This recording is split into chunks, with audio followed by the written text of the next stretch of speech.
សួស្តីអ្នកនរខ្ញុំត្រឡប់មកវិញតាក់ទងមួយ topic មួយសួរថាតើហេតុអីបានជាក្តីស្រឡាញ់មិនអាចផ្អែមល្ហែមដោយការស្រឡាញ់គ្នាលើកដំបូងអញ្ចឹងតើមកពីមូលហេតុអីកំហុសអ្នកណាហើយត្រូវធ្វើម៉េចអូខេមូលហេតុដែលស្នេហាបន្ទាប់ពីស្រឡាញ់គ្នាយូរទៅអត់ផ្អែមល្ហែមដូចពីដំបូងមកពីដៃគូទាំងសងខាងទាំងប្រុសទាំងស្រីនឹងឈប់ធ្វើទង្វើដែលគាត់ធ្វើកាលពីគាត់ស្រឡាញ់គ្នាលើកដំបូងគឺមានន័យថាការគាត់ស្រឡាញ់គ្នាដំបូងហ្នឹងគាត់ខ្លាចចិត្តគ្នាណាគាត់បារម្ភពីគ្នាណាប៉ុន្តែដល់ពេលស្រឡាញ់គ្នាយូរឆ្នាំទៅអាភាពបារម្ភភាពខ្វល់ខ្វាយពីគ្នាវាលែងសូវមានអាហ្នឹងគឺជាមូលហេតុដែលធ្វើឲ្យស្នេហាវាមិនដូចមុនហើយសួរថាកំហុសអ្នកណាគឺកំហុសទាំងសងខាងទាំងប្រុសទាំងស្រីកំហុសខាងប្រុសកំហុសមិនការពីបងប្រុសហ្នឹងការពីតាមស្រឡាញ់គេហ្នឹងគឺស្អីក៏ធ្វើដែរព្រមគ្រប់បែបយ៉ាង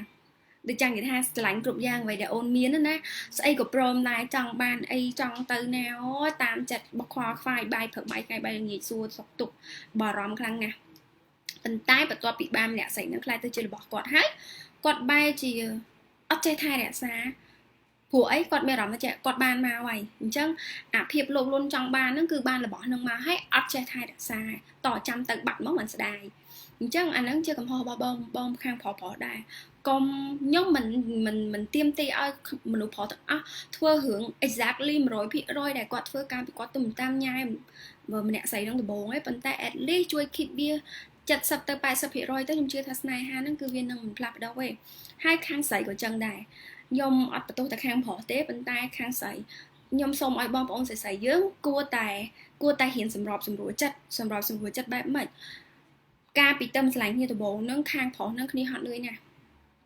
តាមចិត្តយើងសពគ្រប់ធ្វើអ្វីដែលយើងចង់បាននិយាយទៅគឺថាសពគ្រប់ហ្មងគឺគ្នាអ្នកចាប់ផ្ដើមទាំងអស់អញ្ចឹង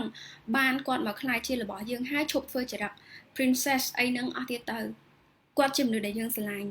គាត់ស្រឡាញ់យើងហើយពីមុនទៅថាមិនទាន់ខ្លាចជារបស់យើងមានអារម្មណ៍ថាយើងត្រូវរៀងធ្វើហឹកធ្វើពីអីតិចទៅព្រោះយើងជាមនុស្សស្រីយើងចង់ឲ្យគេយកចិត្តតាមចិត្តអីគ្រប់បែបយ៉ាងប៉ុន្តែ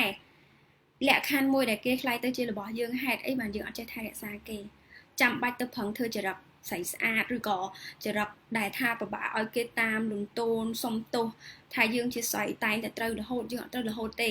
កុំមានគំនិតនឹងជាប់ខ្លួនថាខ្ញុំតែងតែត្រូវយើងក៏មានពេលខុសយើងក៏មានពេលចេះសុំទោសគេយើងធ្វើខុសយើងសុំទោសគេធ្វើខុសគេសុំទោសយើងបារម្ភពីគេខលទៅខលមកសួរសុខទុក្ខគ្នាទៅមកបារម្ភពីគ្នាទៅមកហ្នឹងទៅស្នេហាវាអាចដើរទៅមុខបានល្អអញ្ចឹងខ្ញុំសង្ឃឹមថាអ្នកទាំងអស់គ្នានឹងអាចចាប់បានអីខ្លះដែលខ្ញុំព្យាយាមចង់ប្រាប់អ្នកទាំងអស់គ្នាអញ្ចឹងខ្ញុំសូមឲ្យអ្នកទាំងអស់គ្នាដែលស្រឡាញ់គ្នាខ្ញុំជឿថាបើសិនជាគូស្នេហ៍ទាំងអស់អាចធ្វើរឿងនឹងបានខ្ញុំជឿថាស្នេហារបស់គាត់អត់ fade away គឺមានន័យថាពីដើមមិន at least ក៏គាត់ remain 70ទៅ80%ដែរហើយខ្ញុំក៏ឃើញគូស្នេហ៍ដែលគេធ្វើទង្វើអស់ហ្នឹងខ្ញុំឃើញគេមានសុភមង្គលអូខេបាយបាយដល់ក្តីស្រឡាញ់